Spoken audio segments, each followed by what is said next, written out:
Pius has been into a terrible situation. Okay? His mates now become senior advocates of Nigeria.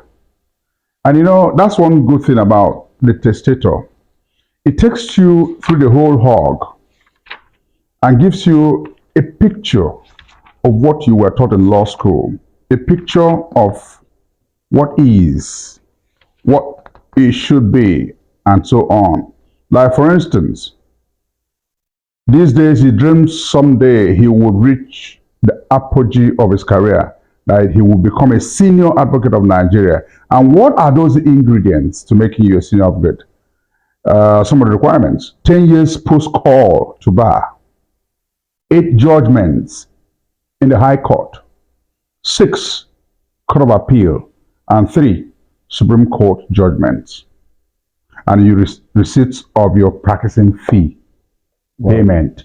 These are the criteria and ingredients for becoming a senior advocate of Nigeria. So that's why the testator is one of the best anybody could have who is in law school. It's one of the best you could have if you're a practicing lawyer. It brings you closer to scenarios of what you were taught in law school, how practice has been, and so on. So Pius, when he saw the word of some dollars brought by Nicholas, his mind definitely would have gone back to a whole lot of things. One, he was not able to pay his landlord. He's been owing for a long time. Pius had gone to the wrong end of the ladder, so low that he couldn't even pay light bills. So he was down. I mean, when your secretary had been owed 5 months and couldn't even tell your guy, I don't get transport to come work. So she lies to say, I've gotten another job. That was the only way to leave. Wow. So Pius was now the principal, the secretary, 2 other lawyers' provisions. He just reports at the office every morning. Nobody comes. So when he had those steps, he said to himself, it couldn't be the 2 offices upstairs because the office had closed. By that time, they closed by 5. So where is this footstep going? It was a tense moment for him until the knock came at the door. And Nicholas told him the story of his life. You know, when somebody says, be diplomatic, we begin to ask you to define diplomacy. The ability to tell somebody to go to hell in such a way he looks forward to the trip. Wow.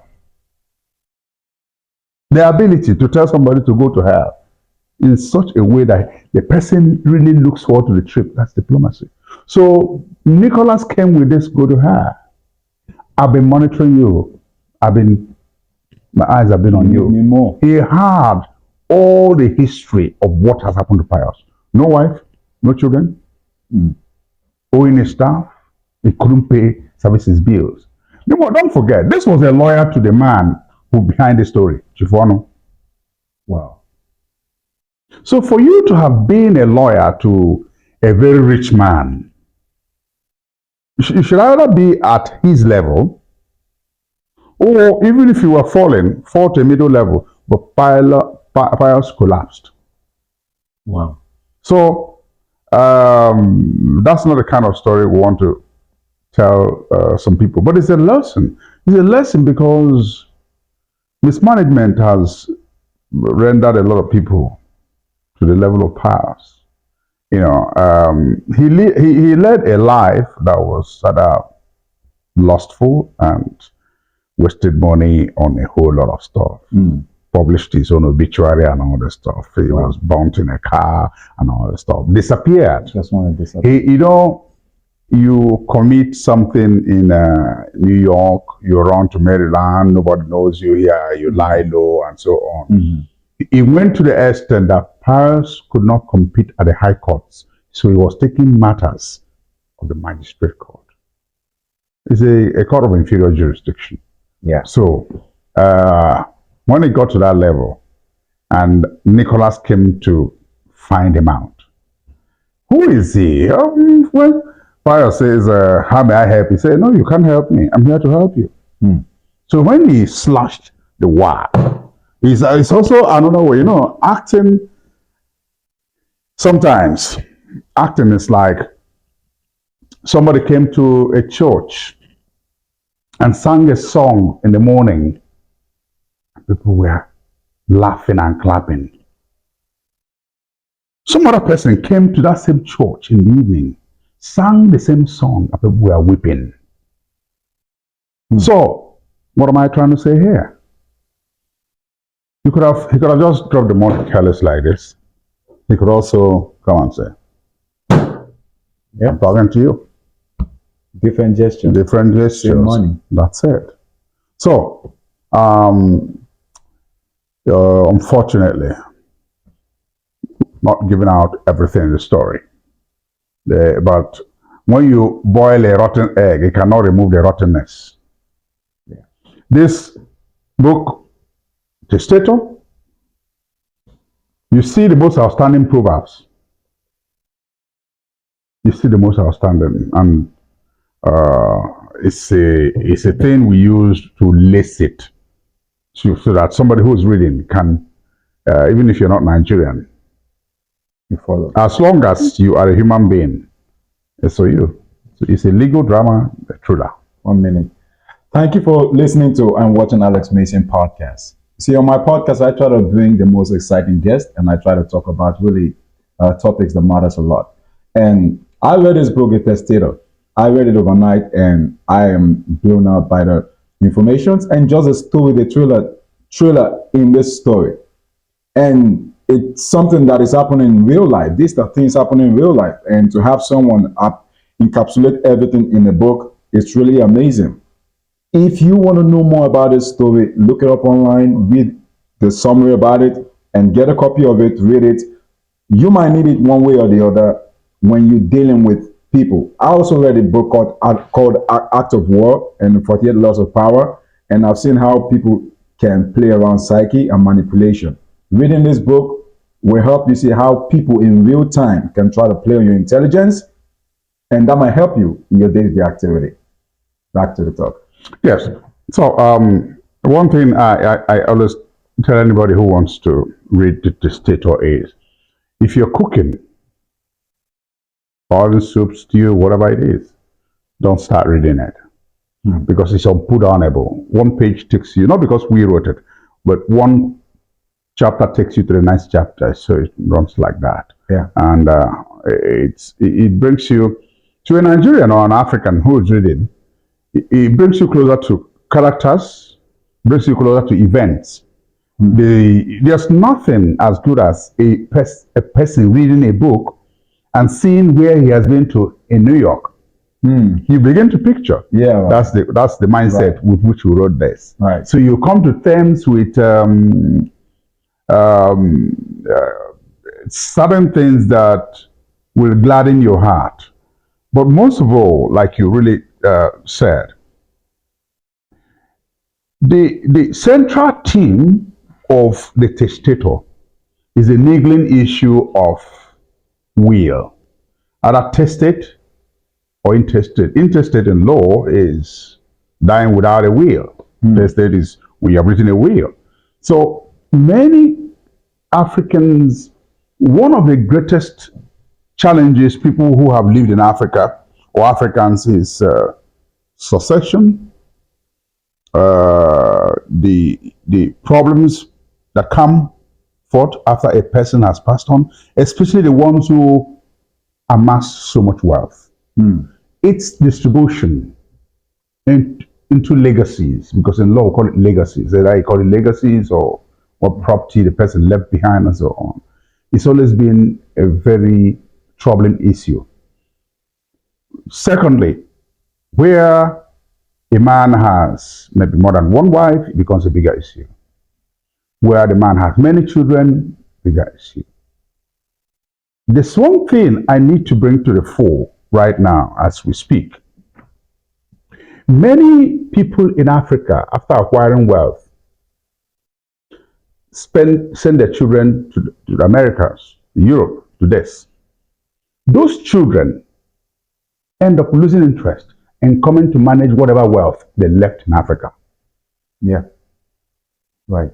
I am very conversant with families it has happened to, where they call me, not even if I became a lawyer, to say, my son has refused to come back. I know of a friend who died about 4 years ago, or more than 4 years ago, who he has one of the most beautiful houses I've ever seen. But his son, who was here in America, refused to come back. Wow. And the man had spoken to me and said, what's the need that I worked hard? What's the need? Who's going to manage this? And he died. And today, the son is not anywhere near home. Now, it's always not a good thing. It's how you leave your legacies to charity than have children killing themselves. So the idea of a will, people are afraid to make wills. But we always want to say that you made a will does not mean you are going to die or you're about to die. But we will all die one day. It's a necessary end. Right. So if you look at the way Africans live, mostly Africans,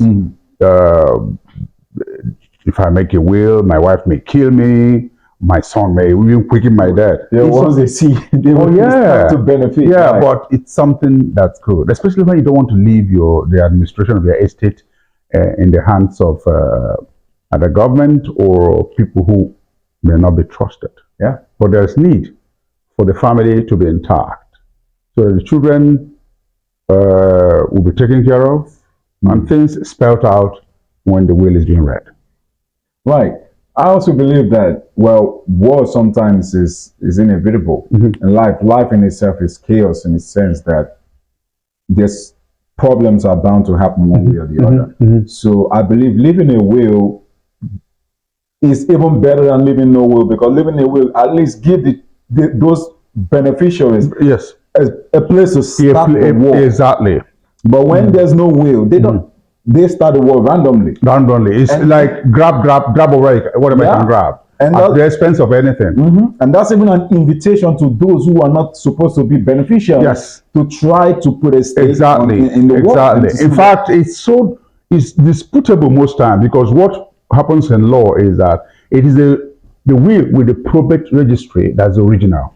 But you could have situations where somebody dies, and if the children are not together as in a good union, wills will start manifesting from here and there. Everybody will come with his own will and say, no, that's what daddy gave me, that's what this, and so on. And sometimes, like we have here, Jennifer was so manipulative. I wish you did have time to, but I commend you for under one night you read many chapters. Yeah. But if I had given it to you, for 8 hours, you would have finished this. But Jennifer, who the man knew was going to be his albatross, had her own plans and was ready to cut off anybody who meddled in the husband's will. Jennifer is the wife of Chief Honor, yes. She sent Nick. Nick, yes. And why do people usually feel like once money is involved, money answers all the questions? Because hey, Nick called Jennifer and said, I was able to make him do it. Yes. And she was like, you made him do it, did he take the money? And he said, yeah, he took the money. Yes. And she gave the expression like, then you didn't do anything, the money did it. Why do people usually feel like money answered all things? No, but even it's in the Bible. So are you questioning God? No, Alex, are you questioning God? Money is a defense. Yeah. In politics, in relationships, why would, coming from an African perspective, why will another man kill another man? You're using money to influence a girl to love you. Money is a defense. A girl leaves you, goes to marry your friend. Most times it's money. So the influence, it didn't start with us. If in the Bible, which has been part of the manual used to control the world, the opium of the masses, Right. if it's expressly stated that money and set all things, well, you should not be questioning what money can do. But if money you- can make iron float. The airplane you fly is iron. It's money. With which money? It's money that is used to build it, and it floats. Ships float on top of water. Submarine goes on, that comes out. It's all money. So, and like they say, if you say money no good, if you want drink akamo, drink am without sugar. Yeah, it's for sure. Money is good. Money is good, but the worship of it is where the problem is. So here's the thing. Yes. I believe there are different ways you can present money to someone and give them a chance to think or not. Oh yes. I personally believe the intimidation that Nick applied in his conversation with Pius. Yes. I feel that he did it in a way that Pius had no chance to say no. Not just had no chance to say no. Pius was down, and who is down is fear no fall. Pius could not pay. I'm in the United States. You give me $20,000. All right, and I'm not feeding well in Nigeria. For the next few weeks or months, I'll see you as a god. If you give me $20,000 to go back to Africa with or to Nigeria with, and that's it. So Pius was at that level where even if he had the highest level of pride, he has to swallow his pride. How about integrity? Integrity is present when you are comfortable. Really? A man who is down cares less about integrity. How much are you worth? Your question is, every man has a price, and that's when integrity begins to be questioned. Find out what price this man accepts.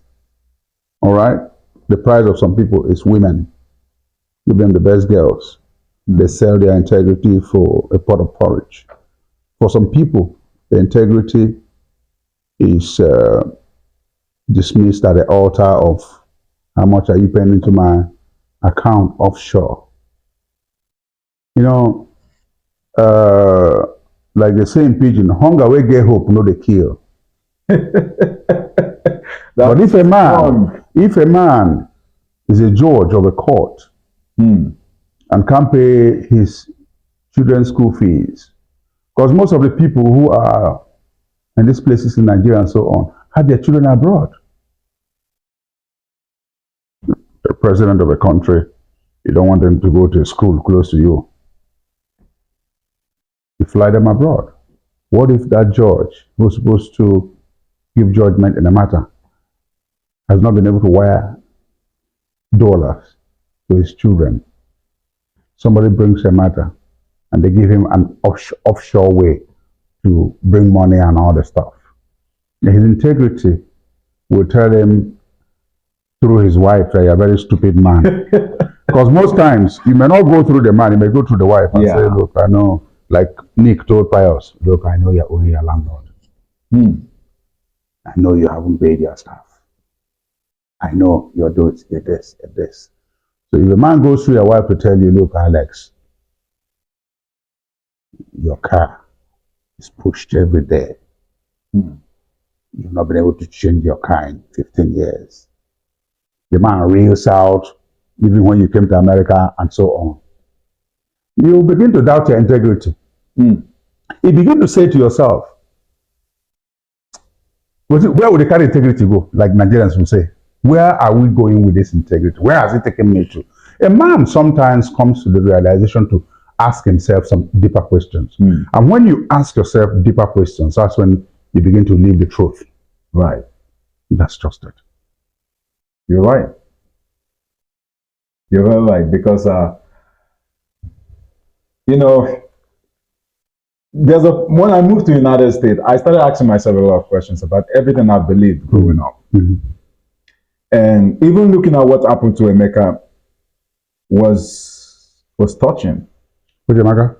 Emeka was the gatekeeper who was selling, who didn't sell, just was benevolent enough to help the guy who was taking the scrap wires, but Tunde was Okay. I mean the story. Yeah. Okay, the story. Yeah. Okay. Oh yeah. Okay. Yeah. Okay. But Tunde was busy selling and everything. Exactly, at the expense of Yeah. the boy who was living a very low life and so on, not knowing his father was Chifonu. Yeah. And I know a couple of people who they've been to the Kirikiri in Nigeria. Oh yeah. And when I got to hear their story, they were not at fault. Just walking. Many people in jail, as a lawyer, I can tell you much. Many people in jail are not guilty for the crimes they were sentenced. You know, the law does not work on emotions. The law does not work on mysterious things.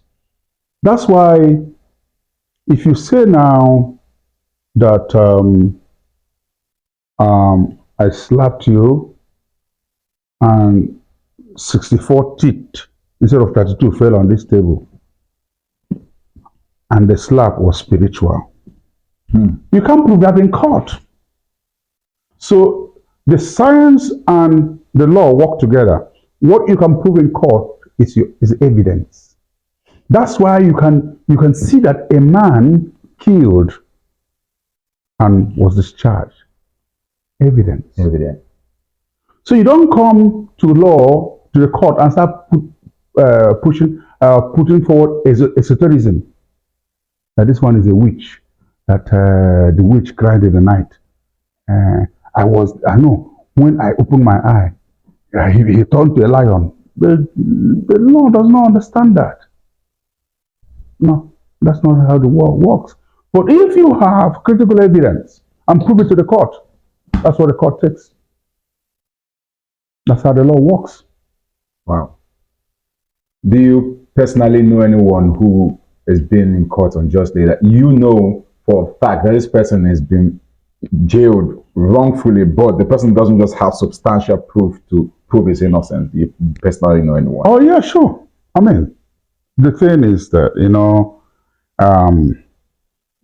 lawyers are trained with rules of professional conduct, and that keeping the client's information very good. So sometimes you don't need to talk about it.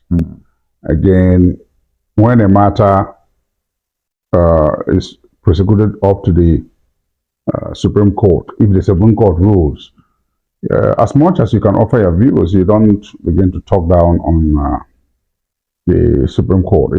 After Supreme Court, the next court is God's court. So as much as I know, want to talk about it, but what we talk about is when justice for sale to the highest bidder. That's when we say no. Justice should not be to the highest bidder. Justice should be for all.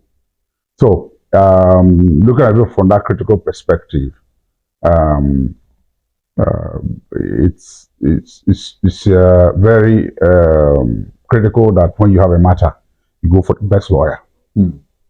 It's critical because go ahead. Points of law are what you can prove.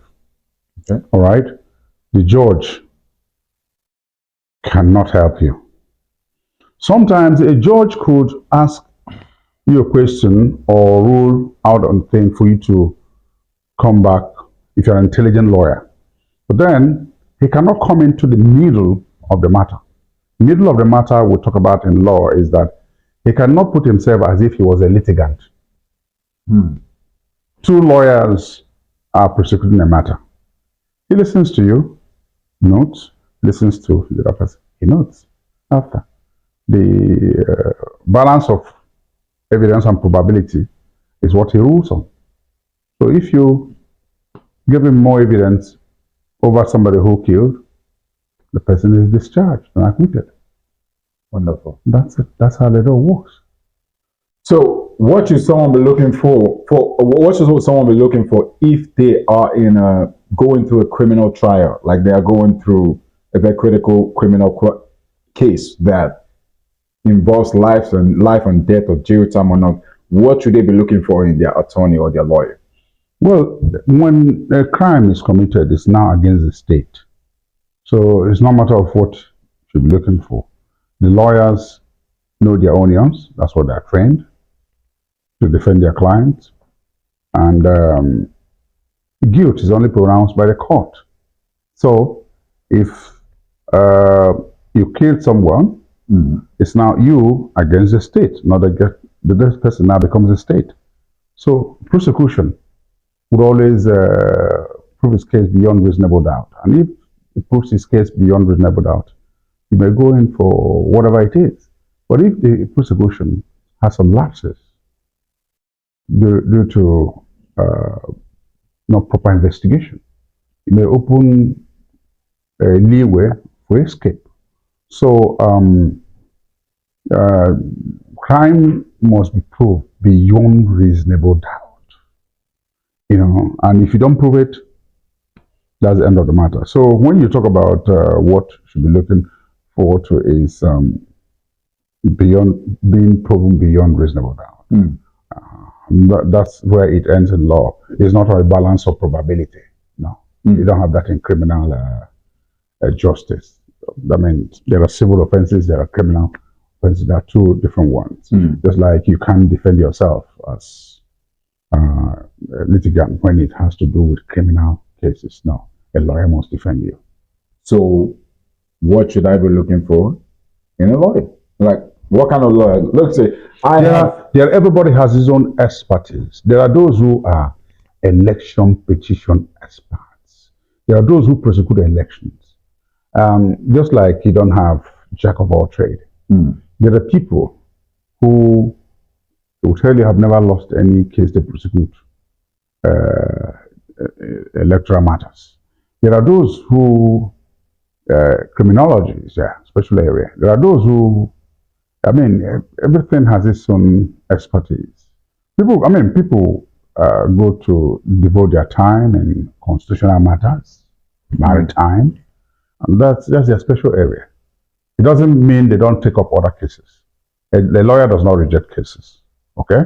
Because that's why when you get into a chamber, you have those who have been employed to take care of maritime, some people constitution, fundamental rights breach, and so on. So, but the head of the chamber, who is the principal, if there's a matter, what he does is, if it's not that area of his expertise, he will delegate the matter to either second in command or third in command, whose area of expertise.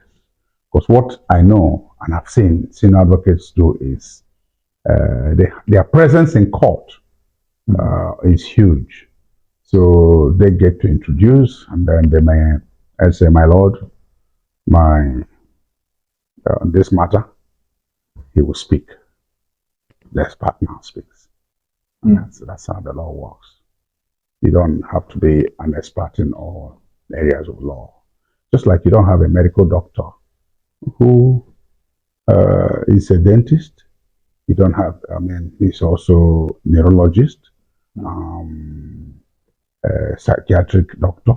So, no. A psychiatric doctor may very well not be, what do you call, a neurosurgeon and so on. Every area has its expertise, and it works better that way. Cool. So, do you personally know any attorney or any lawyer in Nigeria that had the personality of team? Personality of team? Yeah, team. Taking care of Emeka, and Emeka was locked up in jail, and team didn't reach out to Emeka for weeks, for about a week or so. So, I was reading about team, and he seemed like a pretty young guy who is just trying to be smart and outsmart his boss, and trying to get. He was ambitious. Yeah, ambitious. He was very ambitious. Yes, there's nothing wrong in being ambitious. There's nothing wrong in that. Okay. But the thing is this: it's always good. Before now, after you're called to bar, you have to work 5 years in a chamber to gain knowledge. Right. But right now in Nigeria and the judicial system, you might as well from the day of call to bar say, "I'm going to be on my own. I don't want to work under anybody." It's your risk to take. That means But just you're not gonna have access to the resources from the senior advocates, right? no, the thing is this: your father may be rich, all right. Okay. So you may be the family lawyer, especially where there's a lot of wealth. So managing properties here and there. So it could just be what you want to do. Many people are not practicing because they have family wealth to fall back to, but they need that experience of being called a lawyer, a barrister and solicitor of the Supreme Court of Nigeria. So that's just it. So, but then if you are managing your family's property, then I personally I don't okay if I'm managing my family's property, the tension of me screwing up is not going to be high because it is my family's property. Other than I'm managing someone else's property, now the tension is it's not more like a tension. It's more like the consciousness of me working with them is going to be higher. yes, no, the thing is this. There is need for apprenticeship. Okay. For instance, you're called to the bar. You need to go to work just like the child of a rich man in the United States. They send them out or they work in their company so get the necessary experience so that when it gets to time, they can manage family business. I hear the people who own was this popular shop here. Target? No, the most popular Walmart. Walmart. I hear that that's their operational system. Yeah. Where the children work, they are the ones who work on that and so on, and they keep on rising. That's how to train children, even to take over family business. That apprenticeship is very important. Just like also in families, it's good for you to train your child in such a way that financial management is part of how he grows up. If you give your child $20 or $50 and everything the child sees, the child buys, it's a red flag. Yeah. But if you begin to tell that child, you can turn this money to this, you can do this and do it, you are molding the child to know that you need to manage your funds very well. And most of us are not doing it well. Most of us think that anything your child snaps a finger, you buy. No. And that's the problem of society. Most especially Western world. Yes. We've somehow placed our children at the top of the pinnacle. Like we've idolized. We're now more like idolizing our kids now. That's the trajectory. Yeah, but the thing is this. That's why I'm also in the Western world. One thing I can salute some of them is that the wealth of the family has been regenerated over the years, because Africa and its business families lack succession plan. The father dies, that's the end of the money. But here you see a wealth that has stayed on for 200 years, 300 years. It's quite good, So Africans must learn those things that keep families' wealth sustained over and over again. It's very important. You cannot be starting a new business and living the life of a billionaire. No, you got to calm down. You got to stoop to conquer. So that is critical in financial management. That's critical in sustaining the family business and so on. Do you think it's ethical for a detective like Chris to start moving those sketchy moves, taking those sketchy moves for beneficial cases? Like, with my understanding, Chris is probably looking for how to make money from that case for the fact that Emeka is a son of the chief. So, do you think that's ethical, even to get a DNA of his hair without his permission to his barber? Do you think that's ethical? Well, the thing is this: sometimes there are certain things that are not judicially. Let me cite an instance to you. When you break into this place and get an evidence, the first thing the court may look at is what's the weight of that evidence when you bring it to court, not the process by which you brought it.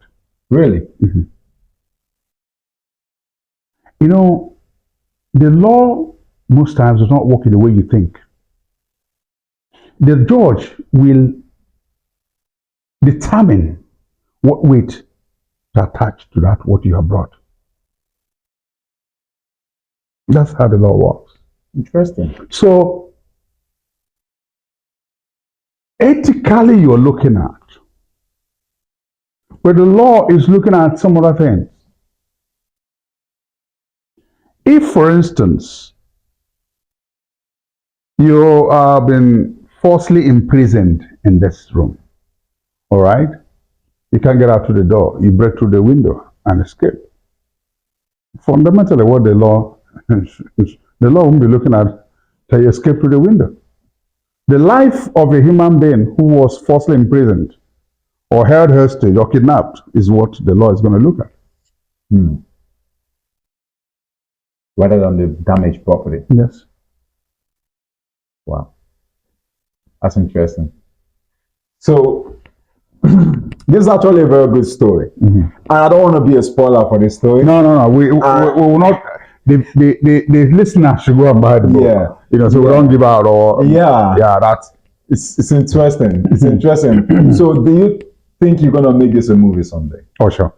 We're supposed to start adaptation for movie on Netflix or Showmax by the end of this year. But I have so much work on my hand that maybe in the first quarter of next year to adapt it for television. Okay. Adapt it for movie. Because before you do this as a movie, you need to adapt it. Yeah. So, I mean, look at the first person here, Dr. Joe Abba. Dr. Joe Abba says, this is a riveting tale of betrayal, deceit, seduction, lust, legal drama, revenge, power, and money. I felt like I knew all the characters personally. I knew all the places where the events took place. I couldn't put down the book once I started reading it. Kanayo, Antonio Kwaba have written a brilliant thriller that I hope will be turned into a film soon. Dr. Joe Abba. Wow. So, we have that mental picture. Yeah. And I just pray I'll be able to get partners in the United States here who will be able to bring in funds and invest. We're not going to shoot it like another drama. No. It's a big story. Yeah. Honestly, when I read it, it's undeniable that this is a movie. Like when I was reading it in a bar last night. I made a stop when I left you. I made a stop at the bar somewhere in Washington D.C. in the Navy Yard area. You know, I was they gave me. You know, I ordered some cocktail, and I was reading it, and I really liked it. I was there for hours. And even the bartender asked me, "What's that book?" I said, "Hey man, I'm interviewing the author of the book." He said, "I like the design. I like this stuff. What's it about?" Everything printed in Nigeria was printed in Nigeria. Yeah, it's a good print, good design. No, because anything that my name is involved, my name is Kanayo. You got to be quality, and that's it. Yeah, it goes. It's a really nice quality product. What do you have to say when it comes to writing a book? Because I know there's the part that's called passion, the passion to write a book, just to start developing this whole character in written form. And there's this part called business, where you have to account for printing the book, you have to account for publishing and everything. Just tell me, how were you able to put all this together, and what can you share with whoever's trying to go into doing something like this, printing a book, writing a book? What should they be looking out for in order to firstly bring out quality, and also more like scaling how they should be looking at the sales of their book, how they should be more like what they should be looking out for firstly when printing their book? If we can start from your case, from your experience, what did you experience after writing, publishing the book? What was your experience? Now, first of all, when you want to publish, after all your planning and so on, you take an inventory of those who are published for instance, we looked at where Chimamanda Adichie publishes. We looked at who published Obasanjo's book. We looked at many other publishers. Okay. And then, to tell you also, Harris was our US editor. Because, a lot of Mary Harris, US author and editor. She was. Look at it. Because we had about 3 editors. Okay. Because the book is international. So we needed somebody who will read in America here and tell us, okay, this language is international, this one is local, and so on. So we were thinking globally, but operating locally.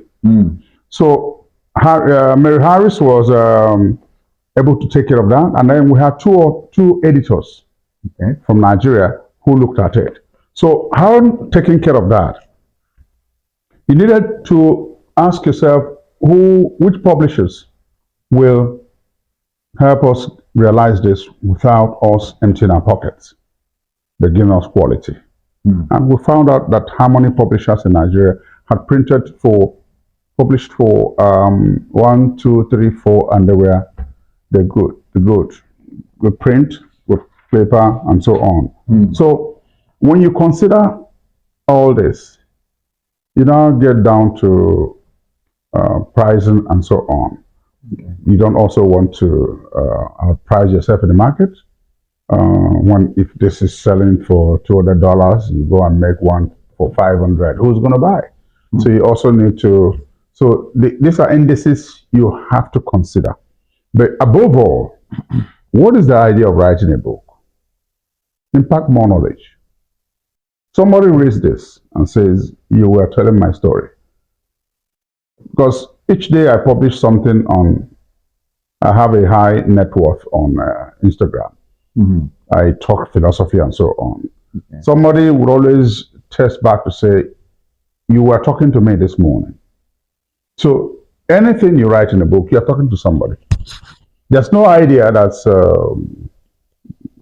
just original to you. It has happened to somebody sometime, maybe not in your own end or your own. So when you are telling your story, you're trying to create legacies. You're trying to educate and so on. Before you begin to talk about, that's the business side of the book, but that's the education. You could write a book and makes a commercial success. All right? You could write a book and academically, that's what people adopt. Fortunately, the likes of Chinua Achebe's Things Fall Apart went all over the world. Was Chinua Achebe a billionaire? I leave it to history to judge. But who hasn't read Things Fall Apart? All over the world. Transcribed in over 50 languages. So you may publish for commercial, it doesn't get there. Just like when you want to act in a movie. Not all of us who act are popular.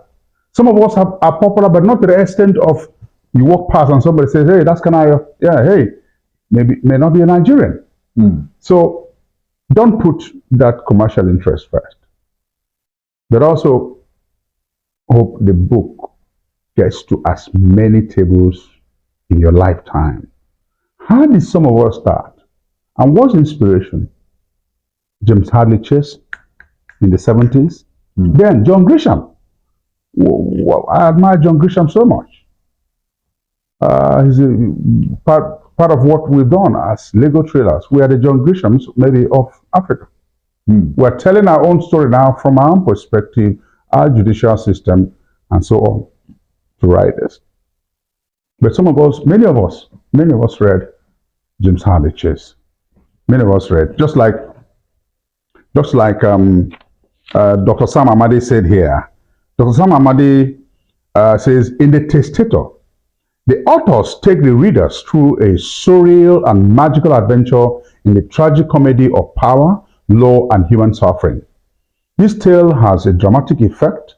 It runs like a real theater of the absurd and malevolence, interspersed with exhilarating dark humors. The plots are tightly woven tale that reads like something from Albert Camus's The Trial. Its twists and turns are cinematic. As I read, I could imagine myself with a cup of popcorn, trapped in the sight and sound of a big cinema screen. The testator marries uncanny insights about the pathology of the criminal justice system with a cynical appreciation of the human condition. Intrigues, greed, and fear are woven together in a tapestry of maladministration of justice. Shakespeare would find so much to laugh about in the book. He thought all lawyers should be killed. After reading this book, he may now say, first kill the human. Whoa. Kanayo and Ekwaba's book deserve another and another read. It is worth the time. I rest my case here. Wow. Looks like a lot of people like your book. Well, we immediately we get to strike a deal with Amazon. We'll be celebrated, that I know, because we did a good job. How many copies is an ideal copy? How many copies are you ideally looking to sell? On every a copy in every household. Okay, that's 2 million. 3 million. More than that. How many people do you have in Maryland? How many people do you have in New York? I want it to be on every computer in the world, a soft copy. So how many copies is going to be satisfactory to you? Millions. 10 million? More than that. 20 million? It's worth more than that. I'm telling you. So are you open to the idea of having one copy out of all the books that you're going to have that is going to be very expensive because there's something going to be special about it? Maybe that's the book you read. That's this copy of yours. Because I know some people do these things, this funny kind of making things into some kind of antique or something like that. Having your personal copy, reading it, having it for years, and then put it out for sale for. Oh, sure. You can see what is written here. Okay. AOK's personal copy. Oh, okay. I'm not going to own another copy. I see they're different because you see that. No, this one had no. Because of the weight of carriage from Nigeria, I bring the soft back. Okay. Okay, yeah, it's more weight to bring this. Oh, okay. Okay. More weight. So that's why you decide to bring. Mine is yeah. Okay. Yeah. I mean that looks good as well. Yeah, but then the same content. Same content, yes. Same content, yeah. But the price is not the same. So that's why the signature on that one is very good. So years later, yeah. No, it's if somebody says in the next 5 years, 10 years, Cherokee give me this for $1 million. If it's worth it that time, I say okay. If it's not, good stuff. After all, what do we pride ourselves? The whites are very good at it. This watch, my father gave it to me, and says his grandfather gave it to him, generation to generation. That's what this is all about. Yeah, I'm gonna say 3 million for that. Maybe. What do you want your kids to duplicate in you or from you? Looking at your life, you've been, I don't know what you were doing before you became an actor, but you've played a very good role as an actor. You're very successful in the Nollywood industry. And then transitioned while still being an actor to become an attorney or a lawyer, and very good at it. I can tell from this kind of book you wrote. And now you're an author. Firstly, where are you going with this? And what do you want your children to take on or take from this? Be outspoken. Do not be found in the company of evildoers. Say your mind as it is, no matter whose else is God. Be fair to everyone. Don't begin to talk nice about a person after you have disrespected the person because he was sitting here wearing just a shirt. See everybody as a human being. And give each person his or her due, and that's justice. Wow. That's a nice way to end this conversation. Thank you very much. Thank you so much for showing up. So you're having, you will be hosting a get together, and you'll be a book signing. Yeah, book signing. Yes. Yeah. So tell me more about the book signing. Well, it's what I do since I became an author. Anywhere I go, the status must be handy, and in book signing, you don't expect a crowd. Okay. Because intellectual work is not like uh, assembling people in a mall or people buying ice cream. It's always people of value. But those people of value also encourage other people to patronize this intellectual work. Okay. So I look forward to 9th of October at the venue we have set, which you will announce later, to have people of quality come together and appreciate, no matter 10, 15, 20, doesn't really matter. The idea is let the testator get out there and be appreciated. That's a good read. Let people say, it's been long that I had a good read. I had Nigeria's former ambassador to the United States, Ambassador Joe Keshi. I met him at a VIP in Abuja airport, and I presented to him a copy of this. And those were his words, that he hasn't had a good read for a long time. That's what I want people to Me too. Me too. Yeah, so it's always good. So go finish this. Yeah. It's been a long time that I cried, but when I was reading this story, it touched me really hard. Oh yeah. It touched me. But I've been trained not to show my emotions. Yes. But yeah, it really touched me. It pierced me. Pierced me. I really like this. And for you out there, I just want to let you know on October 9th, KOK Kanayo will be hosting a get together and also a book signage for his book, The Testator, where you get a copy of it and get signed by him. All right. You can also show him support and show him love. Come around, shake hands with him, and get a copy of his book, The Testator. This is a powerful book. You need to read this. You will also meet me there, as I will be there, so we can all just rub hands. If you've been following my podcast for years, I really appreciate that. And this is one way you can even show more support to my podcast and also get to meet one of my favorite guests ever on my podcast, Mr. KOK. Thank you very much for that. Thanks for having me. I appreciate it. Thank you.